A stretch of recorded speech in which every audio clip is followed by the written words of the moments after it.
Hey everyone, welcome back to the channel. So in today's quick video, I'm going to show you exactly how you can activate your MetroPCS eSIM.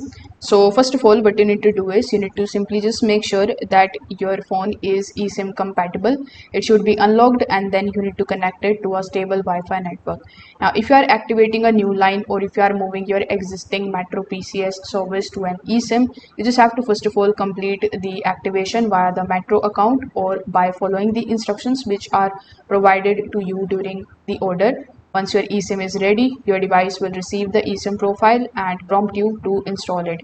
Here on this page as well, you can see that you can purchase the MetroPCS eSIM, and after purchasing it on your iOS device, you need to go to the settings and select the option of cellular.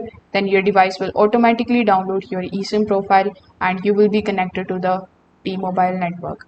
Now, if you are using any of the Android devices, whether it is a Samsung device or Google Pixel device or Motorola, you can just simply select that respective article and you can take a look at how you can activate it on that particular device. So that's how you can basically activate it and install it. So if this video helped you out, make sure that you like this video and subscribe to the channel. Thanks for watching.